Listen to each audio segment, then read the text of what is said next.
ซุมื้อนี้อ้ายเฮ็ดหยังตอนนี้น่ะเฮ็ดเวียกหยังรับจ้างถ้าเทื่อมีคนมาจ้างไปไถสวนก็ไป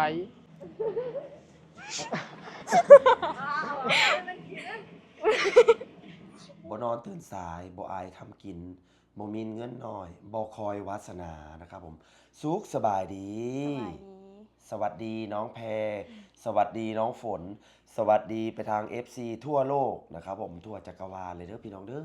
มื้อนี้นะครับผมบ่าวเดชนครพนมนะครับผมกับน้องฝนน้องแพรนะครับผมได้มี FC นะครับผมทางมุกดาหารหรือว่าผู้บ่าวนะครับผมมาคุยมาลมนะครับผมถึงเฮือนนะครับผมอยู่ไทยเพราะว่าน้องแพรเนี่ยมาอยู่กับบ่าวเดชนะครับผมหลายวันแล้วนะครับผมแล้วก็มีคนหักคนแพงโทรมานะครับผมจากไสจากมุกดาหารจากมุกดาหารซื้อบ้านไหนไอ้ดอยไอ้ดอยนะครับผมเพื่อนสิมาคุยผู้สาวพี่น้องมาเบิ่งคาลมนะครับผมผู้บ่าวนะครับผมเพื่อนอายุเท่าไหร่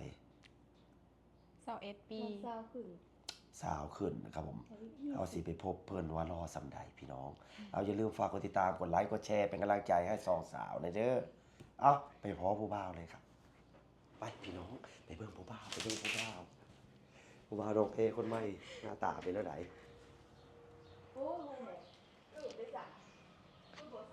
สิไหนผู้บ่าวมานั่งพี่เด้อมานั่งพี่ก่อนสบายดีป้ามาวันนี้คือผมแดงวะรูปหล่อของเก่าสบายดีท่านผู้ชมเนี่ยดอยสบายดี FC เป็นกำลังใจให้เด้อเอาทักทายเด้อจับมือผู้สาวได้จักหน่อยดอยเจ้าผู้ซ้ำผู้สาวเนาะค่อยศึกษากันไปครับผมอันนั้นเด้ผู้บ่าวมาแต่ไสมาน้ำกันนั่งเตียงนี่นั่งเตียงนั่งเตียงบอกมาซะสินั่งลุ่มบ่เอาน้ำมาสู้เพิ่นกินแล้วบ่มาจากชั่วโมงนี่ดอยมาเอานั่งบ่ายกว่าเอานั่งละมาขอสัมภาษณ์เรื่องราวชีวิตนี่เด้อดอยเด้อทำความรู้จักนี่เด้อบ้าวดอยนี่อยู่บ้านใดครับอยู่บ้านโนนสมบูรณ์ตะเปอะครับอยู่บ้านโนนสมบูรณ์อำเภอใดอำเภอคำ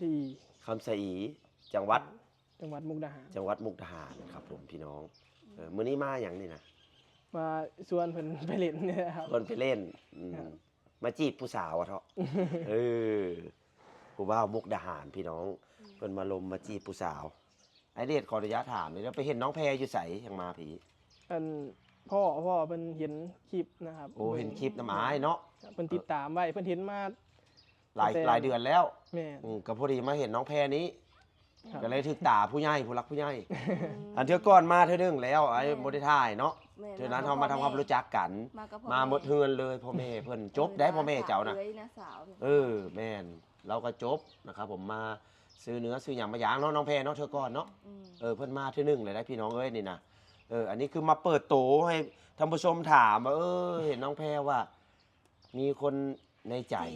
มีคนมาจีบว่าเพิ่นก็น่าสิฮักกันท้องนึงแล้วเนาะคุยกันล่วงหน้าไปแล้วนี่ครับผมคุยไปได้บ่แม่นเป็น10มื้อแล้วบ่วางนี่แหละประมาณนี้เนาะดอยเนาะโทรลงไปลกมากันนะครับผมโอ้ยผู้บ่าวก็มาทางห่วงบ่บ่าวไพรัตนี่ไพรัตโอ้ยห่วงอย่ามาตีได้เฮ้ยจะพามาเขาคุยผู้สาวอยู่เรามาเล่นสะเขาบ่นะเรามาทาสาเขาเอาบริหารไปเด้อทางผู้เด้อเอามีอย่างกระถามคุยกันเด้อกับผู้สาวเด้อดอย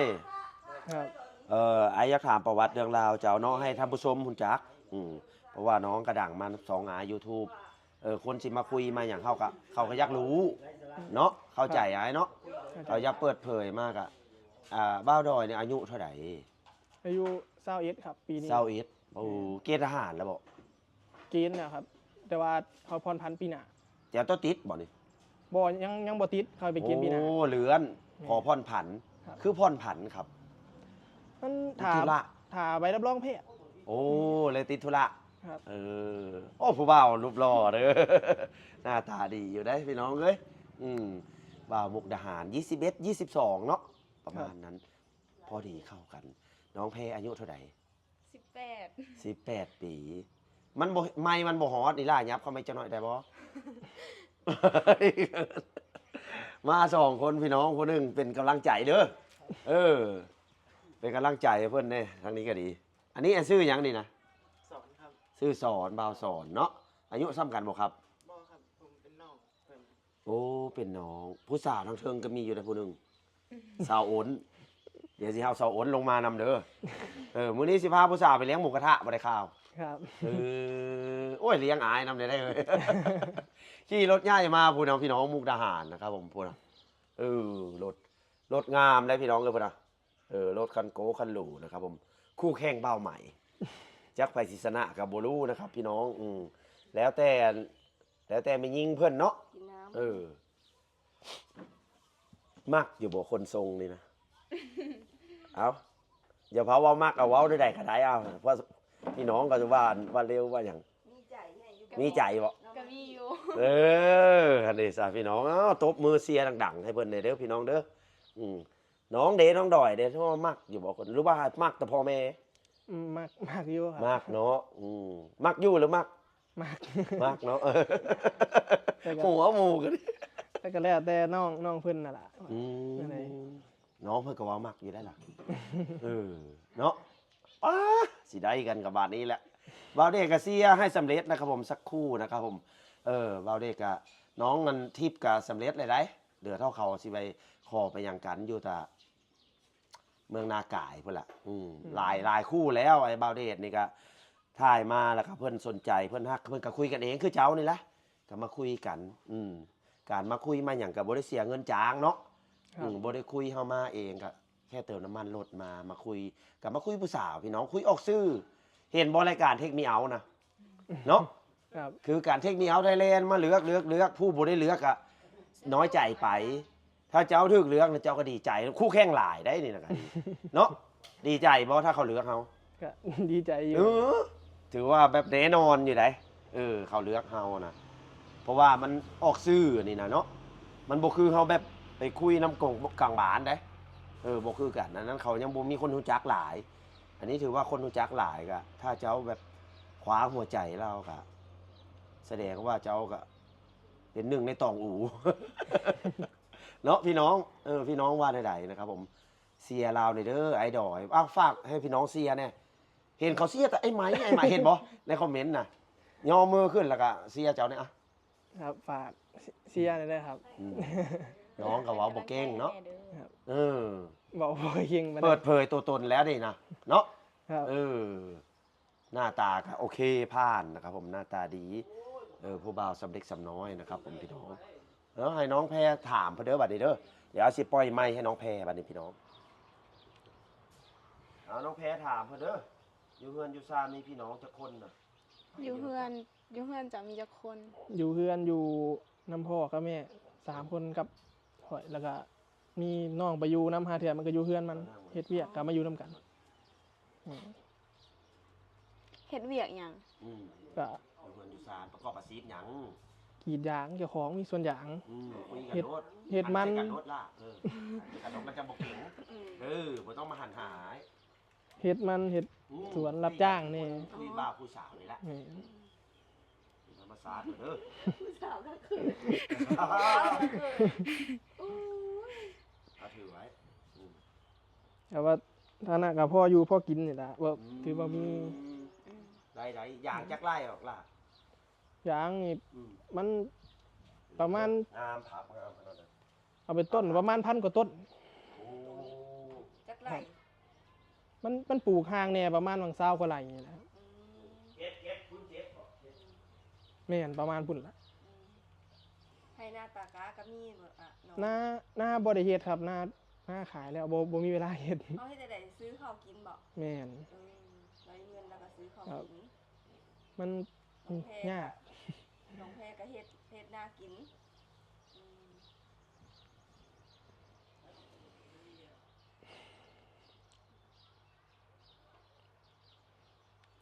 เอา ถามผู้บ่าวและผู้สาวตื่นเต้นบ่ บอกบ่เก่ง บ่เก่งแต่คุยในโทรศัพท์นะเก่งบ่มีความรู้สึกในใดอายเพิ่นมาลิ้นนำ กะ ดีใจที่เพิ่นมาลินนำเนาะ ในความรู้สึกนี่อยากให้มาอยู่บ่ อยากให้มา เออเมื่อบานคุณเดชอยากให้เมื่ออยู่บ่ อยากให้เมื่ออยากให้เมื่อ ก็ถามเราเลยไหมถามเราดูเราสิเมื่อนำอยู่บ่ สิเมื่ออยู่บ่ นี่ก็เนี่ยปรึกษาคุยกันเบิ่งซะก่อนไปเรื่อยๆว่าถ้าสิเมื่อก็เมื่อ เมื่อเล่นได้เนาะเมื่อเบิ่ง เมื่อเล่นได้เมื่อเบิ่งได้ เบิ่งเฮือนเราอยากให้เมื่อเบิ่งเฮือน ไอ้อยากไปให้ไป เบิ่งที่เบิ่งทางเบิ่งญาติพี่น้องว่ามีหน่อยมีหลายซำใดมันอบอุ่นซำใดอืม ทางแม่เพิ่นก็โทรคุยกันแล้ว กับเมื่อลิ้นนำกันนั่นล่ะ ก็ถือ ว่างบ่ได้เพราะว่าตอนนี้ก็บ่ค่อยว่างบ่ได้ส่วน เอาน้ำโคก งานหลาย เอาน้ำมันลิ้นให้อายเพิ่นหน่อยเด้อเออ อากาศก็ร้อนเลยบ้าน แม่นอากาศก็ร้อนเนาะดอยเนาะ ครับ ทหารร้อนอยู่บ่ ผู้อยู่บ่ได้ฮ้อนคือกัน อยู่ไหนเนาะอยู่นี่มาไกลทง แม่นใครนี่ เงินเจ้าไกลทงอยู่บ่ ก็ว่าห่างกันวังโลนี่แหละครับบ่ไกลปานใดแม่น โอ้ก็ไกลอยู่ อันนี้มันแม่เลยได้นี่ครับ ถ้าแม่นภาคเหมาะดินนี่ฮะ ส่วนมากทางพุ่นมันสิบ่ค่อยมีธงมีนี่ปานใดส่วนใหญ่สิเป็นสวน บ่ ครับเป็นภูภูเขา เป็นภูถ้าแม่นปลูกอ้อย ปลูกอ้อยปลูกยางปลูกมัน ได้การเลยสุดยอดนะครับ ทาง อ พุ่ ยาน กได้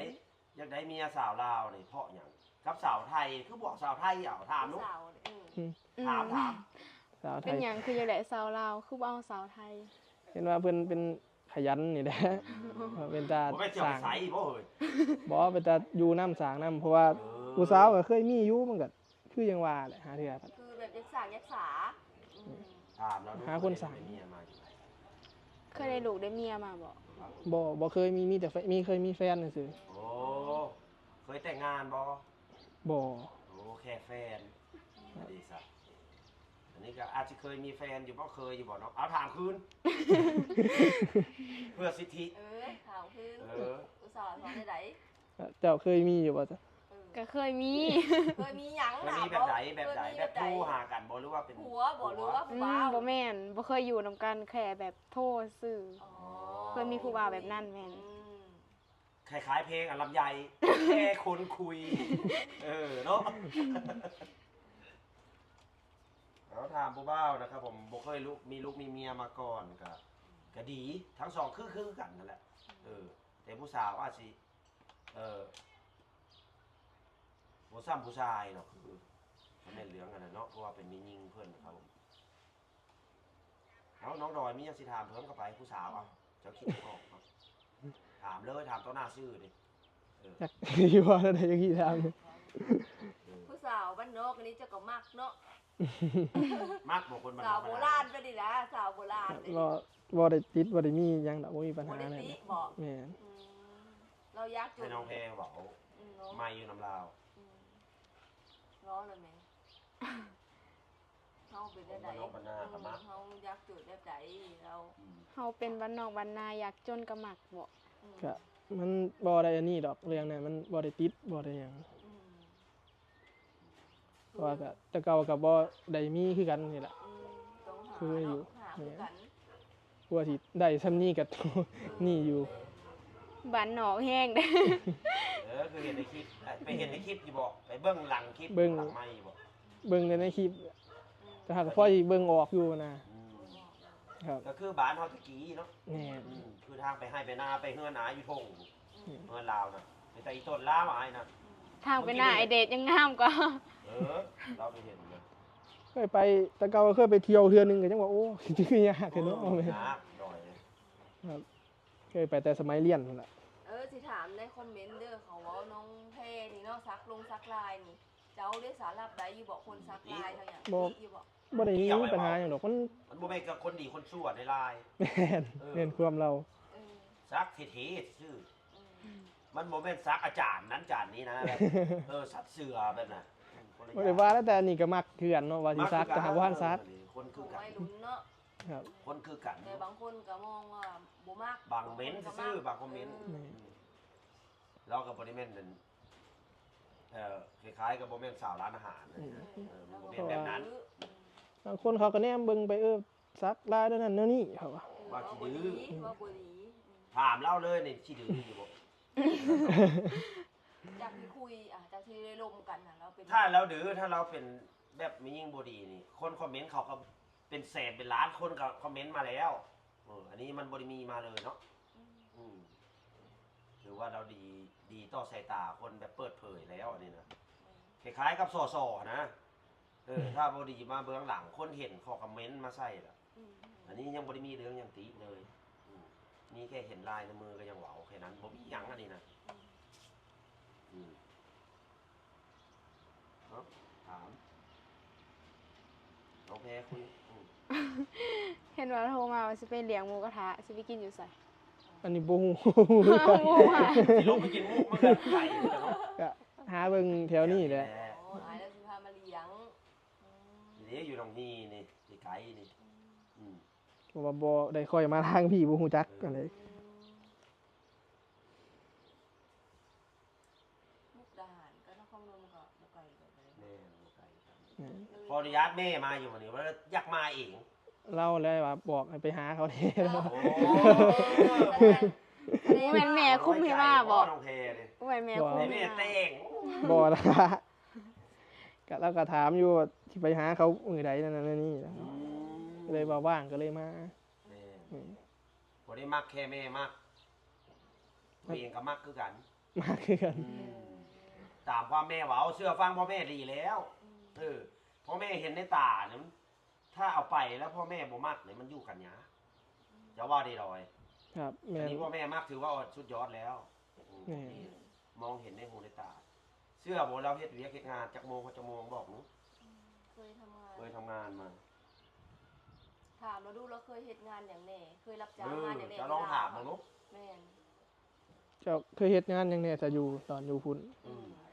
ไล่มาแต่แรกเลย แร ตั้งแต่ ก อยู่เฮือนนี่ ๆอยู่เฮือนกะเฮ็ดหน้าเฮ็ดหน้าแล้วหลังเฮ็ดหน้าแล้วกะเขามาเฮ็ดงานอยู่เวียงจันทน์ เฮ็ดหยัง เฮ็ดหน้าแผนกใดเอาให้ละเอียด เฮ็ดหน้าไถหน้าขาดหน้า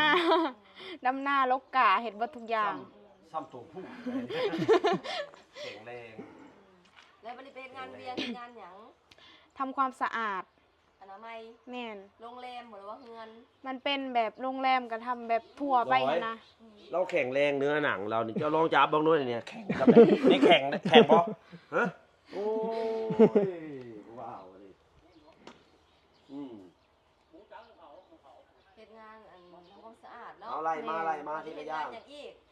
ต่อมาเฮ็ดงานอยู่ท่าแขก อืม ขายปีกจีนยำจีน บ่ แม่นตอนที่ ขายของ ไอเดทเกยฝนไปเห็นนั่นแหละ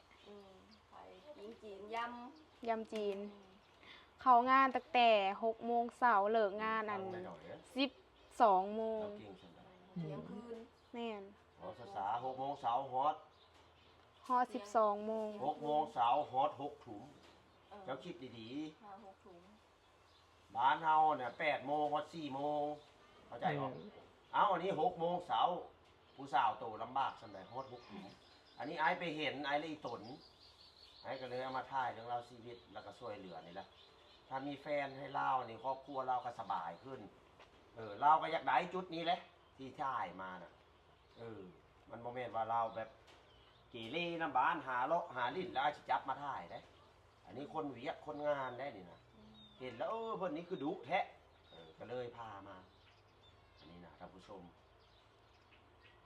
แล้วก็มีความคิดเห็นว่าในได้สาน้องเพิ่น ว่าเพิ่นก็เก่งอยู่นะครับขนาดเฮาก็ห้วยเบิดมือนี่ก็บ่แฮง บ่สู้คนไทยบ่สู้หรอก แล้วก็เคยไปเฮ็ดนาไถนาได้ไห้เดียวพอเลย อันนี้นะถามแล้วต้องเฮ็ดนาจากมือ เฮ็ดนาจักมืออยู่ จนสิเป็นเดือนพู้นแหละบ่มีคน เดือนหนึงแล้วบ่ได้จ้าง บ่ได้จ้างเฮ็ดกับอันพ่อก็บ่มีพ่อแม่ปะกัน มีแต่แม่อันถ้าแม่ของแม่เฒ่าก็เฒ่าเลยหั่นน่ะ มีแต่เฮ็ดกับแม่2คนแล้วก็น้อง น้องก็ไปเห็นมาแล้วน้อยๆนะ บ้านอ้ายได้สาเฮ็ดนาได้จักมื้อ มันก็มือ2มือนี่แหละ หลายอยู่บ่นา จักไร จักไร ประมาณ4-5 ไร่ทำกันนี่แหละ อ๋อ สิหาอะไรกันล่ะ จ้างคนใส่ บ่ได้สู้เฮ็ดเองบ่ บ่อันนี้ทางนี้ ว่านบ่ดอย ดำเอาคือกัน โอ้เก่งเลยนะ นี่ แสดงว่าจ้างเอา นี่ ว่านละกาไว้ละกะจ้างนกอืม ก้าวว่าถ้าไปเห็นน้ำน้องนี่สวยอยู่บ่ อันนี้เดี๋ยวถ้าว่าถ้าเกิดว่ามันอยู่ทางผีก็ จ้างไส้เนาะ แม่น อืม ก็ถ้า บ่มีเงินจ้าง ถ้าเกิดเฮาลงไปบ่ได้ก็สิส่งเงินไปให้เพิ่นจ้างคนเฮ็ดเอานั่นน่ะนะ ภาษาซ้ำนี้ แม่น ค่าแรงแพงบ่ถามแล้วลูก ค่าแรงแพงอยู่บ่ทางคุณ อืม ก็เป็นวันละ200,000 เป็นเงินไทย เฮ็ เด้ ด อ หยัง นะ วันละ200,000เฮ็ดหยังวันละ200,000 ไถนา อ๋อ อ๋อนี่ไถ ไถนาไถนาโลกาก็มัดละอันมัดละพันมัดละ2,000 สาวฟิล์ม ขึ้นได้ละมั้ง มันขึ้นแหละ มันละพัน บ่เกินนี่ โอ้แพงนะมันละพันดอยเอ้ยกูจักบ่พันหนึงเท่าไหร่มื้อดอย พันกีบนะ เออ แม่น บ่ฮู้คือกันทางนี้ก็ บ้านเจ้า บาง ม อัน เท่ แบ ไหร่ บว่าอันหลายคนดำหน้าอัน โอ้ โลกาอิหยังแล้วเขาจ้างแข่งกันแล้วมันแพง มันละพันนี่ แม่ แม่ น นได้ดอยเอ้ย ถ้าพุทธมิตรเพอันวานกาก่อนยาวก่อนแล้วเขา เอา สิ บ่ จ้าง ไอ้ มัด สิหารให้ มัด500 จะได้พัน บาท50 ถ้าว่าหลายคนดำแล้วเขาสิแข่งกันหั่นนะ แพงเลยได้น่ะ เออ บ้านเฮาเด้5-6 พูดแล้ว 4-5-6เนาะ แม่น 4-5-6บาท50นี่แพงเลยบาทเพิ่นน่ะอืม ดำหน้าทางบุญมือเท่าใดซะ ถ้าอันแบบว่าเขาหากระหวานเขาหากระดำแหลก ชื่อเนาะ ๆถึกมันมือละ30,000 ฮะ มือละ30,000 ดำนานะ แม่น ถึกแท้ เอาบ่ดอยไปดำนา ถึก 30 อันนั้นเขาว่าแพงเลยได้ เงินบาท50 บาท มือหนึ่ง เออ แม่น โอ้ ถ้าอันหลายคนดำแหละเขาสิแข่งกันมือละอัน50-60มือแสนขึ้นไป เอาได้แค่ แสนเศร้าเนี่ยสูงสุด สูงสุดแล้วเนาะ แม่น แบบแข่งกันนะ แม่นแข่งกันหลายคนดำ 150 เลย อีก180มื้อโอ้พอจ๋างกันแล้วมื้อเด้ แม่ จั น กโมงกันจักโมง แต่อัน7:00 นหอดอัน4:00 น ผู้ บ้า บาง นเฮาเครื่องมื้อเท่าไหร่ ผู้บางคนก็อัน5:00 น สอ นะ งแล้ว 150 200 เออ150 200แล้วของเขามื้อ180พอจ๋างแบบนี้ถ้าเจ้าได้เป็นเมียนี่เจ้าสิจ๋างให้อยู่บ่คิดชื่อไป จ้าง จ๋างมันก็บ่หมดหลาย แม่ ดอก น อืม บ่ต้องไปเฮ็ดเลยก็ได้ แม่นไอ้ดอยรับผิดชอบแม่นบอกเว้าเลยดอย ครับ อะไรอย่าสู้อ๋อเราทำมาอย่าสู้ ให้เมียให้ผู้สาวในอนาคตเดี๋ยวสบายกว่านี้รับรองอยู่บอกสิให้ ครั ส บ บายกว่านี้ ก็ เว้า สิ เล ให้ ย สบายกว่านี้อยู่ อืมถ้าได้เป็นเมียอายเว้าได้ไหม ครับ บ่มเราตั้งแต่สงกรานต์พุ่นเลยเนาะ เออโอ้กูว่าแข็งแรงพี่น้องเอ้ยเอาคุยเลยลาเลยเอาอันนี้ลาก่อน ไปเบิ้งอยู่เทิงๆนะมีบ่ โอ้ย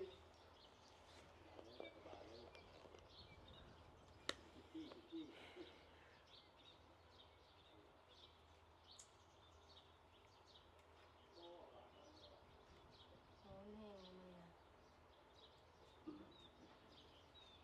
ถามได้ไง อยากถามแองอายถามเลย จามเงินมาอย่าง บ นี้ อก เรื่องผู้แสบผู้สาวก็ถามเลย นี่ผู้สาวเก่าผู้สาวยังรู้ผู้สาว ผู้สาวอยู่สาวเก่า โอ้ อ่ะ ผู้สาวอะนะ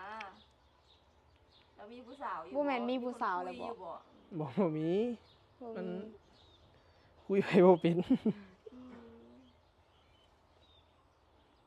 เคยมีกับมีแต่เขาก็คุยเอา บ่ได้คุยเขา อันเจ้าเห็นคลิปน้องแพรเนาะ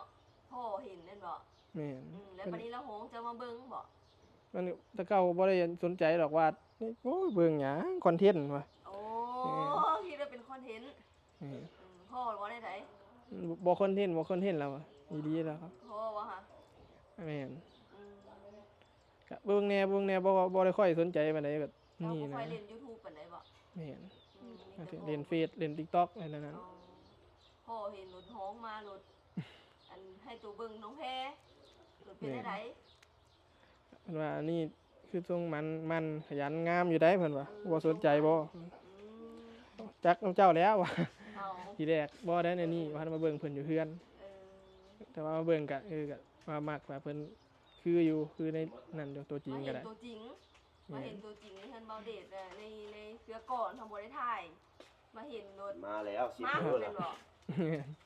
ตอนแรกๆค่ะแม่แนะนำให้ก็ยังบ่เชื่อปานใด แม่คิดว่าเป็นคอนเทนต์ เห็นแล้วหาถึกสเปคอีหลีบัดนี้น่ะแม่นบ่ ครับ เปิดเผยเลยเด้อ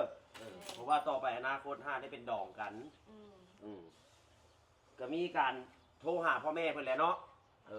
ครับ ได้เรื่องแล้วก็พ่อแม่คุยกับพ่อแม่แม่นบ่ แต่ว่าก็ยังบ่ทันได้คุยกันอันนี้คักปานใด ให้ปรึกษากันอยู่ประมาณนั้นเนาะ ครับ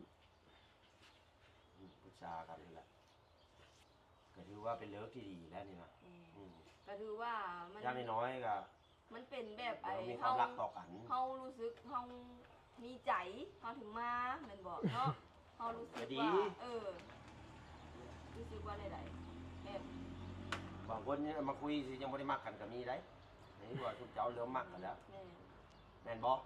ถ้าบ่มักก็บ่มาเนาะ อืม ครับ มันดีแล้ว เราเดี๋ยวก็เป็นกลางเนี่ยแต่มาคุยได้หมดแต่พอสิมักกันแล้วแต่เขา แม่นบ่ นี่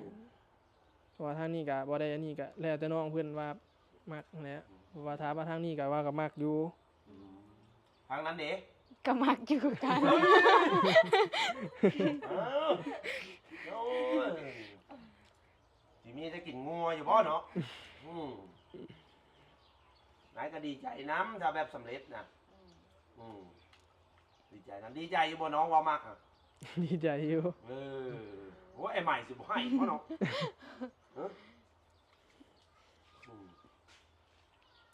ทะเล ขอบคุ มา ณ ก นายเนี่ยที่มา มากกันดอกอย่าสร้างกันเนาะ ขอบใจเด้อที่มักทางที่จนแบบบ่มีหยังเลย นายก็ขอบใจคือกันที่น้องมา นายก็ขอบใจคือกันที่น้องมักอยู่ ดบมือถือว่าสำเร็จไปขั้นหนึงแล้วนะครับผมเหลือเท่าพ่อแม่คุยกันก็ถ้าแบบโอเค100%เขาจังสิสร้างปิดใจไปเลยเนาะ ครับ พอปิดใจตัวนี้บ่ได้ยันไม่ยิ่งเสียหายถ้าจะเอาบ่แน่นอนนะ มันก็ต้องมันก็ต้องมีพ่อ ให้พ่อแม่ แม่เนาะความลูกมีพ่อมีแม่ มีพ่ พ่ อ อ แม่ แม่ทางฝ่ายผู้บ่าวเพิ่นก็ปรึกษาทางพ่อแม่เพิ่น ให้พ่อแม่คุยกันซะ ผู้สาวก็ปรึกษาทางพ่อแม่เพิ่น ต้องเอาให้ได้มันบ่ดอยเนาะ เนาะ ก็คิดว่านั่นแห ถ้า ละ มันกันแล้วนะ ครับ ตามความคิดเจ้าครับต้องสู้ให้ได้ สู้นั่นแหละสู้ให้ได้อะนะครับ แน่น เพราะว่าตอนนี้น้องเพเพิ่นก็มีคนเข้ามาดำคนสองคนที่มาหาอยู่เฮือนนี่แหละ เราก็สกัดแล้วเฉพาะในใหม่ที่ไปก่อนได้เนี่ยนั่นเราก็ยังบ่ได้เว้ามักต่อหน้ากองนะผู้ใหญ่ใหม่ ยังบ่ได้ว่า นี่เรากาเว้าเลยแสดงว่าหลายเติบแล้วนี่ก็แม่นยังก็เสียหายไปแล้วนี่นะไม่ยิงนะแสดงว่าไปทั้งเจ้าท่องหลายอยู่นะไอ้เว้าเนาะ ครับ เจ้าไปฟังโน้ตนี่บอกแบบที่เราเอามาผมมีได้ เราไปสัมภาษณ์อีก2-1ของลุงปีเตอร์เห็นบ่ เห็นอยู่ ได้ยินอยู่บอกเขาว่ามักไผ่นะ ได้ยินบอก ได้ยินอยู่ ดีใจอยู่บอก ก็ดีใจอยู่ เดี๋ยวอยู่โบย มันบ่มี ก้อยก็คือบ่ได้จางเจ้าเนาะโอ้ไปเอาเลยเงื่อนไม่เท่าโอ้ คนบอกให้เราซะ มันบ่มี เออ ไอ้บอกโลดเอาซองนึงอย่าสูบนะ เดี๋ยวค่อยไปจ่ายเดี๋ยวค่อยไปจ่าย เพื่อนมาสะข้าวให้พี่น้อง เพิ่นมารับจ้างสาว น้องแพรแล้วอันเบ้าดอยสิหวังอยู่กับเจ้าอีหลีในอนาคตเป็นผัวเป็นเมียกันเนาะ ฝันไม่สิฮอด เดี๋ยวบอกกันให้น้องแพรถามมันนี่นะอยากให้น้องไปอยู่ใส่ถ้าไปอยู่ลาวบางครั้งอายสิไปได้บ่อยู่นำได้บ่หรือว่ามาอยู่ไทยแบบนี้นะน้องพร้อมสิไปอยู่บ่ ให้ดอยถามก็ได้พร้อมสิมาอยู่น้ำอายบ่ อืม เอ้าไอ้ดอย พ่อสิมา ส อ ม ยู่ มติ นำ ว่า อ้า เอา ยบ่ กันส ส ม ม ม มุ ติว่า ติว่าได้กันได้หยัง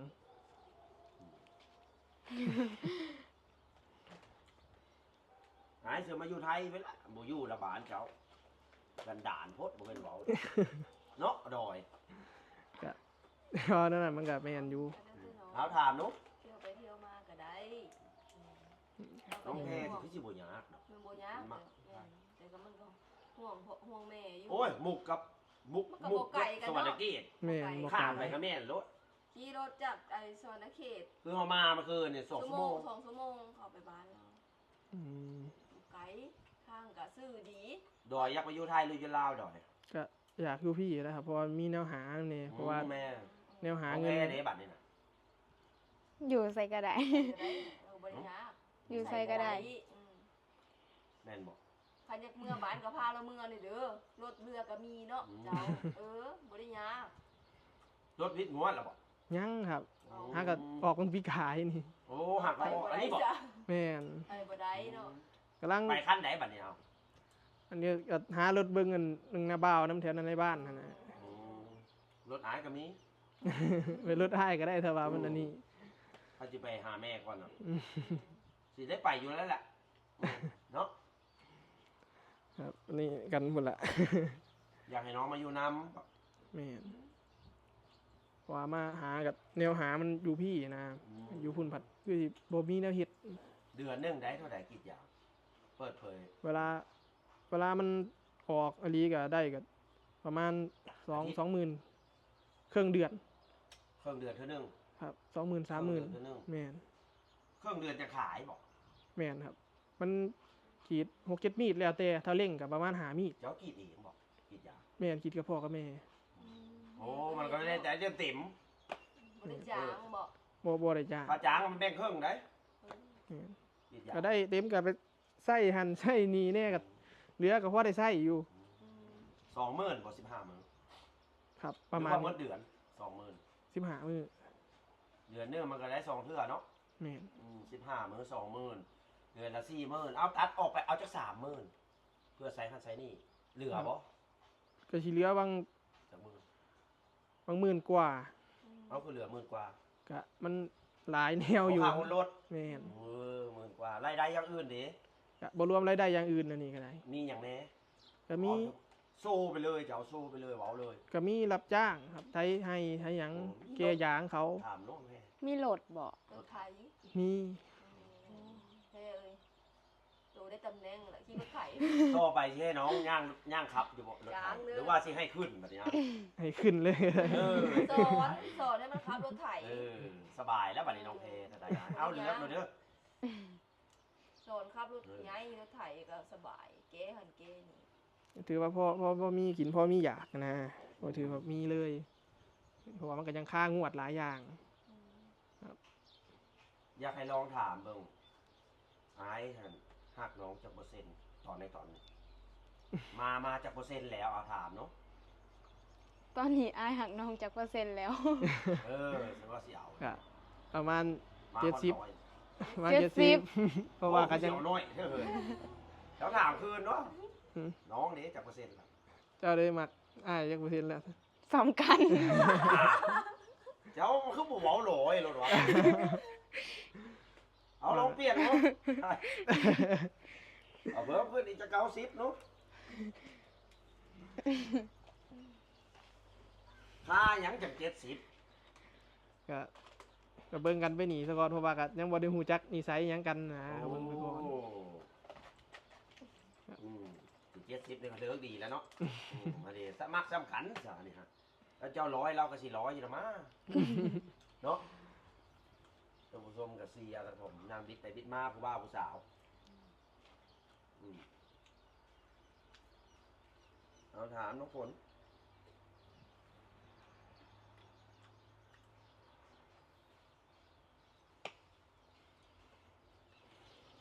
ถามผู้สาวเนี่ยดอย ที่ถามมาได้แล้ว ถามบอกของเบิ่งรายการเทคนิคเอาไทยแลนด์อยู่บอก ก็เบิ่งอยู่ เดี๋ยวนี่เป็นตัวเลือกสุดท้ายของเราได้ ดิ หรือว่าเหลืออยู่หนึ่งเนาะ ถ้าแม่นเหลือจักสิกดปุ่มไปทิ่มบ่ ตื่นเต้นเด้อเนาะถ้าแม่นเหลือ2คนสุดท้ายนี่ อันถามแล้วบอกว่าเราอันนี้อะไรจากไอ้น้องจะคน ถามแล้ว ลูกคนเดียวบอก แม่ เอา น เป็นลูกชายเดียว หนูคนเดียว ลูกคนเดียว มูลคอดหรือว่าอะไรเนาะนี่นะอืม ลูกชายเดียว คือสิบ่ดื้อหรือว่าเนาะ ฮะหรือว่าเติบหนึงหรือว่าหยุดแล้ว ก็หยุดแน่แล้ว หยุดแน่แล้วโอ้คือกันละกายเบาเดชก็สิดื้ออยู่กับหยุดผู้บ่าวตามภาษาผู้บ่าวยิ้มๆติ่มๆมันก็บ่เป็นปานใดก็มีดื้อแน่นั่นแน่มันจะสมองไว ดื้อ เนาะ ดื้อกะถ้าเฮาสิมีครอบครัวอยากมีครอบครัวหรือว่าเฮาอยากสร้างยศสาเฮาก็หยุดตัดไป ส่วนที่แบบแนวนั้นเขาก็ตัดไปหันหน้าเข้าครอบครัว ถ้าเฮาสิ สร้างครอบครัวเอาให้พ่อแม่เห็นเลยแหละพ่อแม่จังวางใจลูกผู้เดียวเพียงเฮ็ดทุกดีเลยมันบ่มีตัวเลือกย่อยแหละพ่อแม่เห็นในหูในตาเห็นแล้วบอกพ่อแม่วางดีเจ้าน่ะ อย่าลืมพ่อแม่ได้ล่ะเอ้ย กินเหล้าเมายาอยู่บ่ ก็กินอยู่แต่ว่าก็แล้วแต่หั้นนะเพราะปกติก็บ่ค่อยได้กินเพิ่งกินเถื่อ กินแต่มื้องา บ่ น แม่นเมาเหล้าแล้วเตะลูกเตะเมียบ่ บ่มี บ่ บ่ แม่นพ แม่ ฤ น ติกรรมแบบนั้น บ่แม่นคนอันนั้น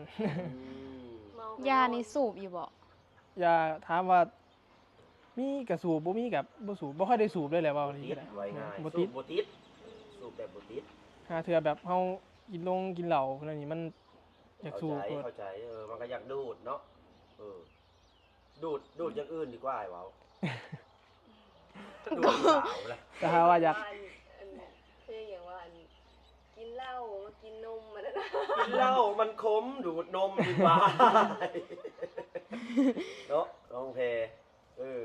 แต่ถ้าอยากให้เศร้าให้ก็เศร้าได้อยู่เรื่องอยากสูบ ถ้าเขามีคนนั่นคุมให้คนคุมคนอย่าง น้องเพกับเว้านี่แม่เศร้าเหล้าอย่าเศร้าฮักเศร้าเหล้ามาเพิ่มฮักน้องพี่น้องเพเนาะ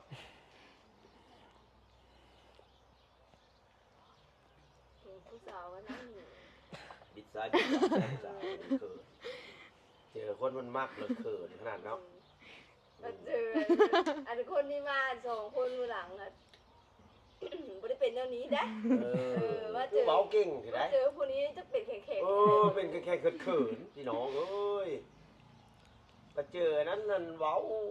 สิได้เว้าคือหมู่คือหยังนี่อันนี้มันรู้สึกไหนๆถ้าเจอนี่รู้สึกไหนๆ เอาคนที่เฮามักเฮาก็สิอ้ายแน่เนาะ ตายป่านนี้ ๆเนาะ คนที่เฮามีใจแน่ก็มันก็สิอ้ายสิเว้าหยังก็ อันนี้อาจจะถามว่า มื้อนั้นที่มา มื้อนั้นที่มานำกันก็มาพร้อมกันเนาะครับ มาพร้อมกันกับไอ้ไหม อืม มื้อเดียวกัน ว่าที่นี่ก็เลยว่าอยากถามเลือกอายก็ไปไหมนะเลือกไผ มีใจให้ไผ มีใจไผไทยกว่า เจ้า มามื้อเดียวกัน มามื้อ เดี เดี ย ยว ว กันอร่อย ไอ้ เนาะ ใหม่แล้วก็มานอนเฝ้าเอาเป็นคืนหนึ่ง ก็ เราไก่อะนะเนาะอร่อย เห็นแล้วมาไก่ นั่งรถโดยสารมา มาเรียกก็เห็นแตะหลังเราแต่หากบ่ฮู้จักเพราะว่าบ่ทันได้เบิ่งคักปานใด บอกท่านผู้ชมแน่มามื้อเดียวกันบอกนะครับ มามือเดียวกัน มาแค่ เห็นเราอยู่ มาคุยกับสาวเนาะบ่ได้ตีได้ฆ่ากัน เอาคำตอบก็คือว่าน้องแพรว่าว่า อ๋อเดี๋ยวเว้าอีกทีนึงเนาะอยากกินได้กิน มี นี่ ใจให้ไผกว่า ไอ้ดอย ไอ้ดอย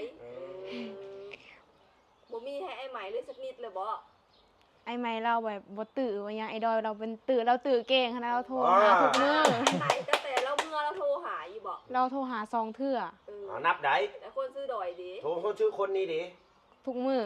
เออ คุยกันทุกมื้อ เก่งยกมือให้เลยน้อยเก่งตัวน่ะ ตอนนี้ก็คิดอยู่ว่าน้องบ่มักเฮาบ่คือบ่ค่อยเทื่อบ่ค่อยทักมานะให้เราไปทักไปหา แต่ว่าก็ บ่สู้ตื้อไอ้เว้า แต่ก็พ่อก็บอกว่า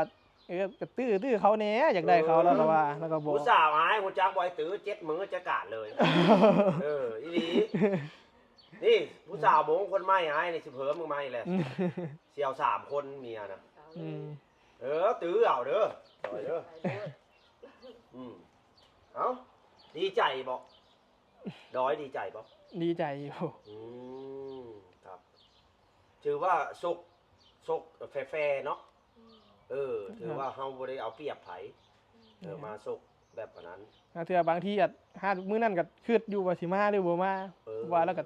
แล้วก็ไปบุกตั้งแต่จากโมงที่หา6 โมง เออ ทางนี้เพิ่นนอนดึกไปเล่น พ่อแม่หรือปลุกมาเลย แม่น อยาก เชื่อพ่อแม่และตัวก็ดี อยากมา เนาะ เห็นตัวจริง เออ ครับ พ่อแม่เห็นแววน้องแล้วว่าเป็นคนดุมั่น ม ก่อน เป็นคนนั้นอีหลี ก่อนมื้อเพิ่นสิมาเพิ่นก็อันนี้น้าสาวอีกผู้หนึง จักแม่ เพิ่นส่งรูปมาให้อ้ายเบิ่งหั้นนะว่าขอรูปแนวก็เลย เออ รูปโปรไฟล์ให้แล้วว่าส่งให้เราเบิ่งโลด เอ เอ อ อก็ยังเห็น สิหาผู้สาวให้เพิ่นว่า ก่อนสิไม่เห็นตัวจริงอืม เห็นตอนส่งรูปแล้วเป็นอะไรตอนเบิ่งรูปนะเข้าท่าอยู่บอกคนนี้ ก็ว่าอันนี้อยู่ มาเห็นตัวจริงแล้วก็เลยมากแบบนี้นะครับ ตอนแรกเขามาเบิ่งซื่อๆยังบ่ได้มากเนาะ มาเห็นแล้วเข้าท่าดีเป็นบอก ครับเพราะว่าก็คือโอ้ยมันเขาสร้างคอนเทนต์น่ะมา เห็นแล้วเด้เป็นอะไรคอนเทนต์อยู่บอก บ่บ่แม่นคอนเท เรื่อน ง ต์ จริงบอกท่านผู้ชมนำคือเอาก็สิเอากันจริงๆมักก็มักอีหลีแล้วบ่มักแล้วก็ว่าบ่มักอันนี้ฮะ อืม แม่นบ่น้องแพร แม่น ชีวิตคนเนาะอันนี้เนาะบ่แม่นละครอันนี้นะ เขาห้ามไผบ่ได้ เรื่องจริง กัดเกณฑ์ไผบ่ได้ความรักของ เออ ส่วนบุคคล สิยุ้งให้มักตาใหม่คือคนเสียเห็นบ่ ข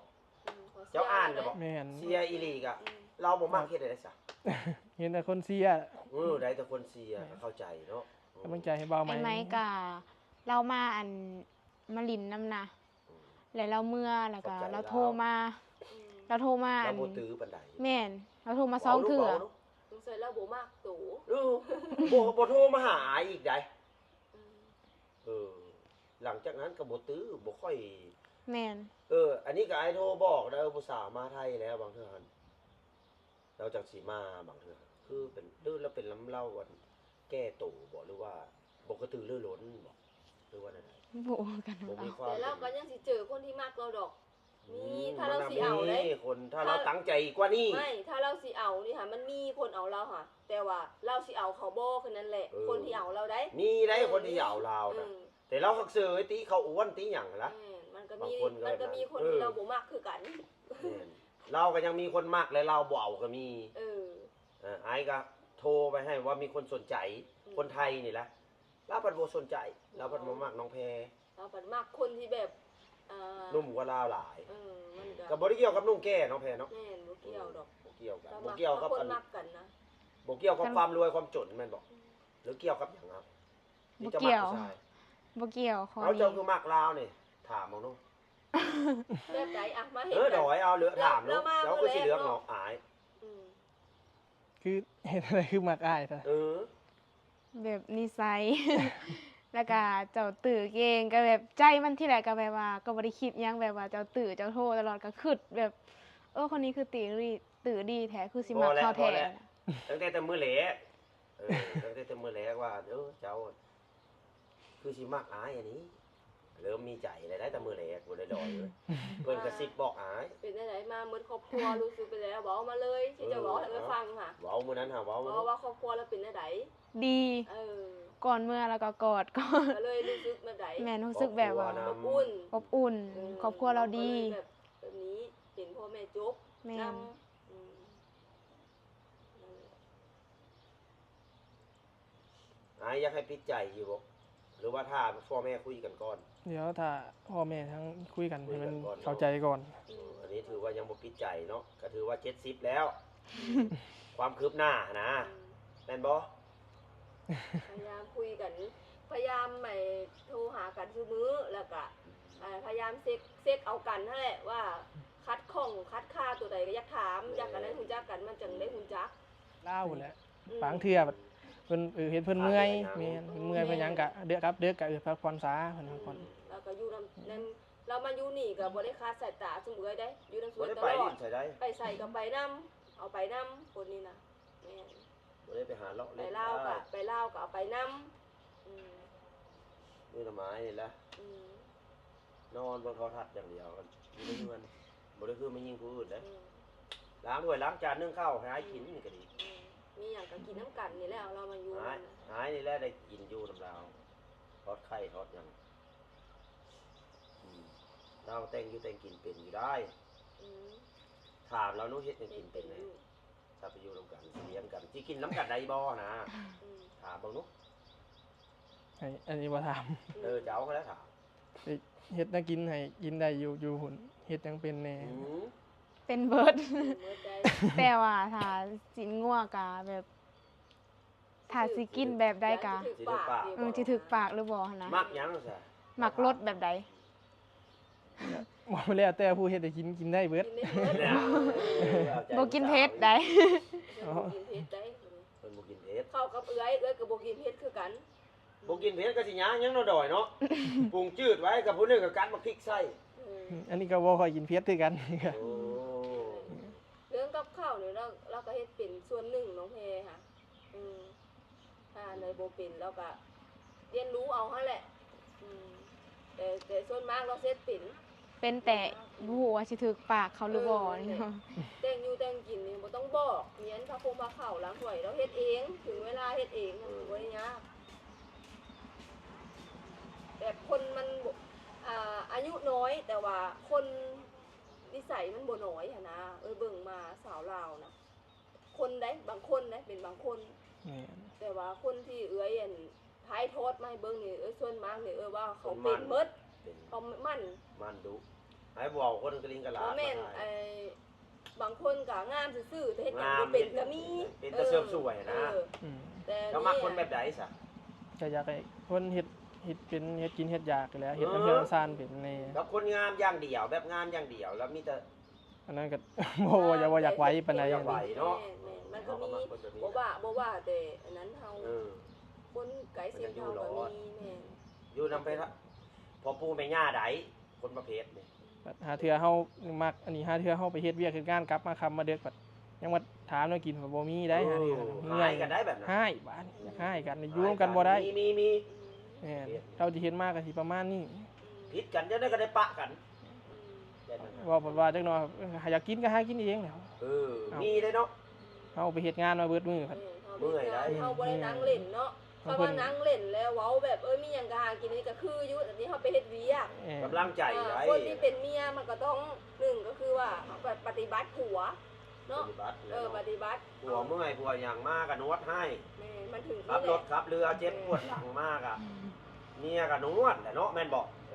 เออ แต่งอยู่แต่งกินแหละ ต้องการมันนั้นอยู่แล้วเนาะ แม่นแล้ววะ ครับ ดีใจแหละเนาะซอยกันคนละไม้ละมือแหละ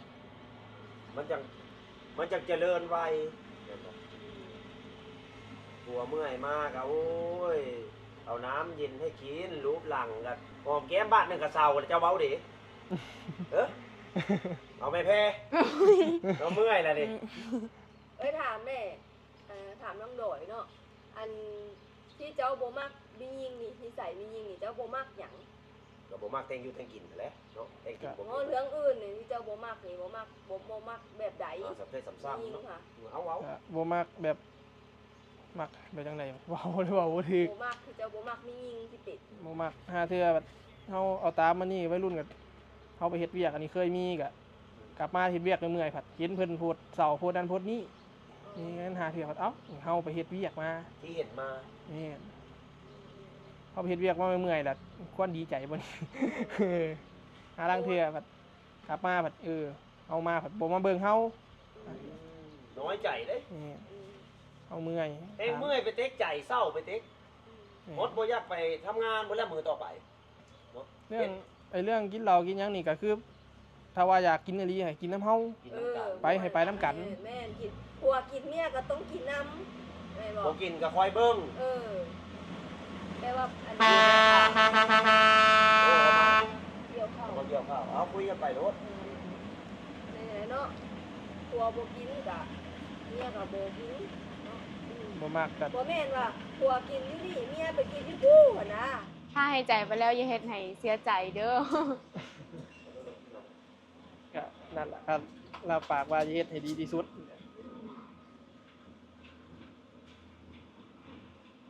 นี่ก่อน อายุป่านนี้นะมันก็กำลังสร้างสาถ้าแม่นเอากันพูดว่าได้เอากันเอาก็ได้สร้างสาเอาเป็นของเฮาถ้าเอาสร้างเอาค่ะนี่บ่มีไปสร้างให้ได้ ดูยางอะไรไล่ ก็อยากให้ไปเบิ่งซอยกันนั่นแหละเพราะว่าหาเทื่อเราก็เว้าว่าเราก็เฒ่าไปเรื่อยเด้มึงสิไปอยู่ผู้เดียวบ่ที่แรกก็ว่าโอ้อยู่ผู้เดียวก็สบายอยู่นะแต่หากถ้ามีคนมาอยู่นำก็สิใครแน่กว่านี้สิ สิดีกว่าคนได้จับได้ซอย เขาอยู่คนเดียวก็ไปบวชหมดเลยเนาะ มันเฮ็ดอย่างนี้ก็เลยเคยคิดอยู่นี้ไปบวชซะเพราะมันคือยากแท้นะ ผมมาผู้สาวเขาไปบวชแล้วอยู่สองคนคักกว่าได้อายเว้า แม่ แม่นเนาะ พอได้หาเทื่อก็ตัดสินใจหยัง ได้ ซอ เป็ ย น กัน หมู่ได้ คุย ยังน้อยๆเฮาเดินเซ่ล้มไปกับมีคนเบิ่งเฮา เพื่อแบบ เฮาเมื่อยเฮาหยังเนาะ เมื่อยมาอันยังมีอยากคุยนำว่าเอ้ยงั้นอย่าง ปรึกษาปรึกษา ปรึกษากันก็คือคนเดียวอยู่คนเดียวแหละ น้องก็บ่ได้ยินดอกปิดเสียงรบกวนแล้วน้องให้ผมคุยกันปิดเสียงรอบน้องแล้วยินเลยซุ่มเจ้าคุยกันเลย โอ้ยเนี่ยว้าว เอาน้ำให้ผู้สาวกินแน่ดอยบัดนี้น่ะ เดี๋ยวๆเอาแก้วนี้ได้บ่ เอาลูกป้อนผู้สาวลูก โอ้ยเจ้าค่ะ ป้อน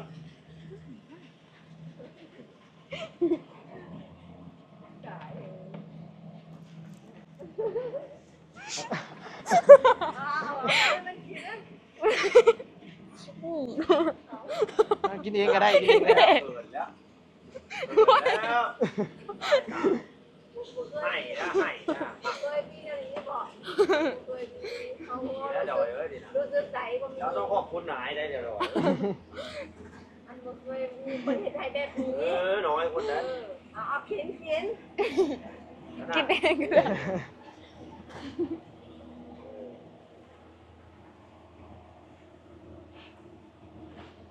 ไม่พ่นหน่อย สายค่ะ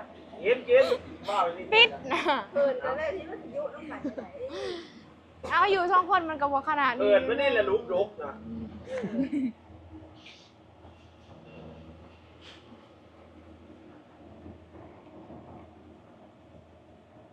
ซื้อมาต้มกินที่พ่อหมูกระทะ ก็แล้ว ซื้อ แล้วแต่ เป็นโลนะหมูกระทะ เนี่ยถ้าอยากกินข้างนอกก็ไปมานี่ก็ได้ ไปกินเนาะ อันดูมาหรือว่าเกิดรู้ไหม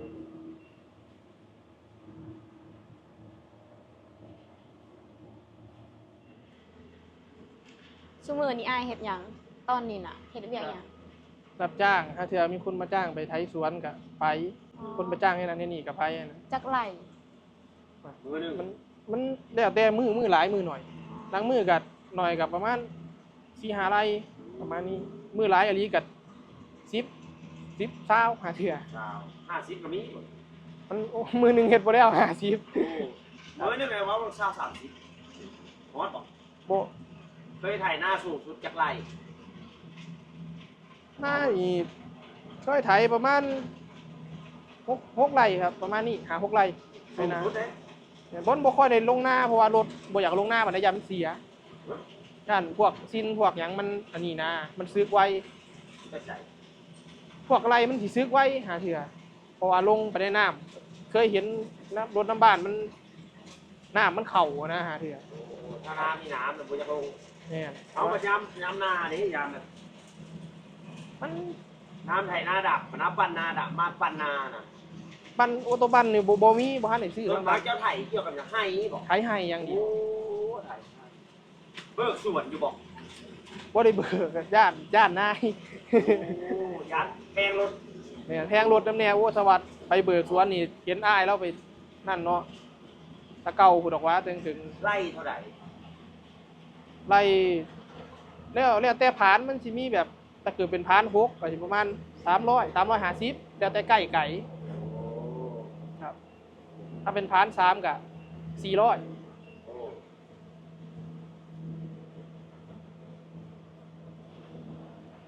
300-400แพงกว่า ครับเพราะว่ามันเป็นผานเบิกผานขุดลึก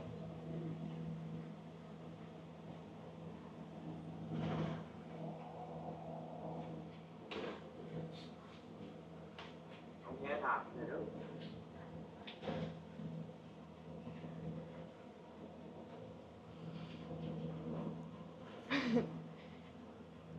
นี่ยังจะถามน้องว่าเอาน้อง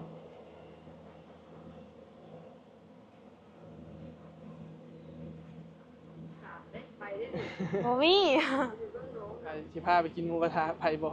ไป ไปซะ ซอยเชียร์ผมเด้อๆกับมาพร้อมกับไม้ๆนั่นแหละมือเดียวกัน แข่งกันแบบสมศักดิ์ศรี ครับแข่งกันสมศักดิ์ศรี เออ ฝากติดตามนี่นะ ชื่อหยังเจ้าน่ะ ชื่อดอยครับ โอ้ยเป็นกำลังใจให้น้องเลยเด้อ ครับเป็นกำลังใจให้เด้อ อีกคนหนึงเนาะเปิดโตได้นี่น่ะเปิดโต ครับ โอเค